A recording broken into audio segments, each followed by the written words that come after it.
Hi guys, welcome back to the Vanity. Today what we're going to talk about is just a little skincare journey that I've been on right now. Over the last week I broke out in like a allergic reaction kind of breakout on my face, and I've had kind of, I don't have sensitive skin, but I've had a similar type of situation happen where something just irritated my skin, and it causes your skin to break out. Not like in zits or acne or anything like that, but what happened to me is you start to get this dermatitis on your face, and it starts around your nose or around your mouth, and it can spread. It can get to your eyelids, eyebrows, the rest of your face, and other parts of your body. I luckily only had it on my face, but I wanted to share the products that I was using since my face broke out to help heal it and get it back to normal and to start using my regular skincare regimen. So long intro, but let's go ahead and jump right in. So on Tuesday, the week that my skin broke out, I noticed the next day I had a little bit of like a crusty spot like right here. Not too bad, and I just went on with my life. No big deal, little dry patch. Thought maybe it was a little bit of eczema. Wednesday, nothing much else happened, but I did use this face wash again, and I was using my makeup sponges, and I had just washed these. So it's either the Pure Cosmetics face wash that I was using, or it was soap residue on here. Those are the only two new things that I introduced, although I have been using the soap to wash my sponges for the last couple of years. So I would think that my skin would be used to that because there's always going to be some kind of a residue on my brushes or on my sponges. So I'm guessing it's the face wash. Anywho, so then I used the face wash again, and then the next day I had crust all around the nostrils on my nose. And then that evening, I noticed that like my eyebrows, like right here, were like super itchy. So I ended up, again, breaking out. And what it is like little bumps. It's like texture all over your skin. And then it can also have almost like little whiteheads, like acne, but it's not acne. It's almost like a little bubble filled with something. I'm assuming some kind of a pus, which seems really gross. But my skin was super, super sensitive. The main part that was really bad was my upper lip and then around my nose here. This just seemed a little bit red. It's still pretty dry. I also have dry patches now underneath my eyes and over in here. But the entire lip and nose area was what was the worst. And anything that I put on my skin, it was just burning out of control. So I had to take it back to basics. And what was saving my skin as far as cleansing it, because I still wanted to wear makeup to work. I kept it fairly light, but I still wanted to wear makeup when I went out because the rash was very red and just, it didn't look pretty. But the Clinique Take the Day Off Cleansing Balm is what I was using to cleanse my skin. The reason being, it's very moisturizing, so if I just cleansed and I didn't want to follow up with a moisturizer, my skin didn't feel dry, but it still felt clean and it felt a little bit hydrated. Because one thing you do want to stay away from if your skin is having allergic reaction to something is any heavy creams, a lot of cosmetics, things like that, fragrances, and this doesn't really have anything. So I would use the balm to wash my face, and then even if it was a little bit dry, I would almost leave a little bit of balm on the dry spots. Then as my skin was starting to heal, I'm still using this.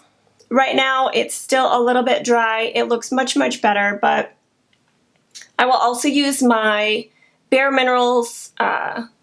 They have like a scrubby brush that you can use. Their facial cleansing brush, and I've been using that with this to help exfoliate. Then I will wipe it with a washcloth and go back in just to get the rest of my makeup off. But this has been a lifesaver. If you don't want to make the investment for the Clinique product, I think Pixie makes one. I don't know if that will work the same, but this is what was working for my skin.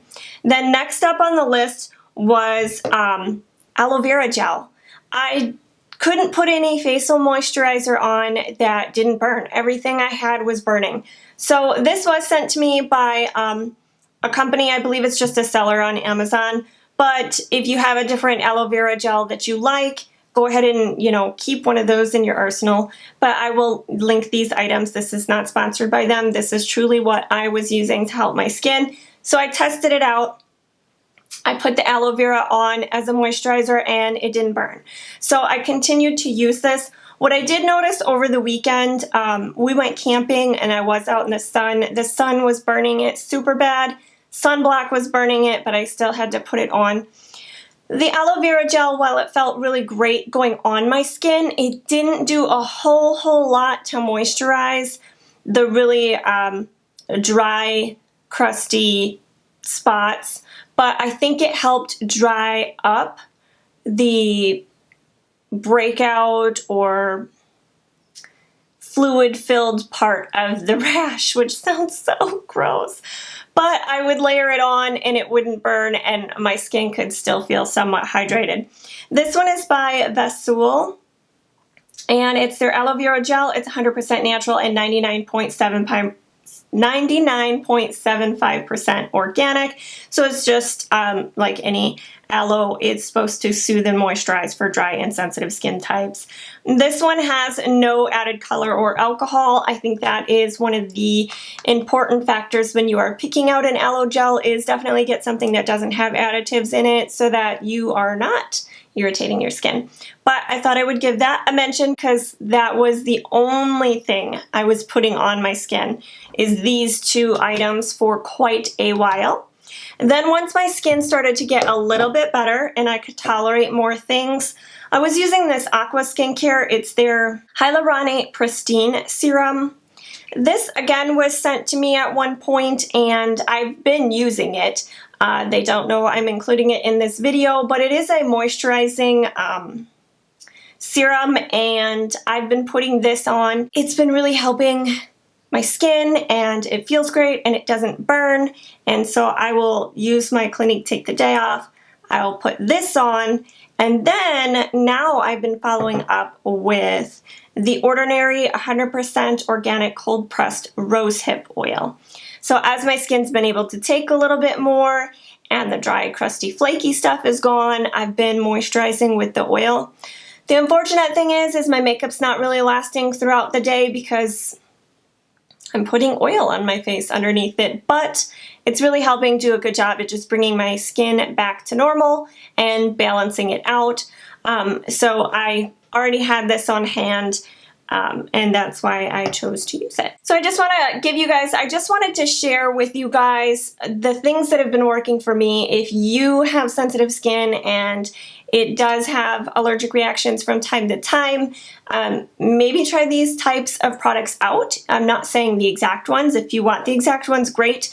If you don't, that's okay. This is just what I had in my arsenal that I found that worked for me. I didn't specifically go out and purchase them for this use. I already had them on hand. So I just thought I would share them because it was super irritating that my skin did that to me, and yeah, this is the stuff that was just helping me get back to normal, and I thought I would share it with you guys. I hope you enjoyed the video.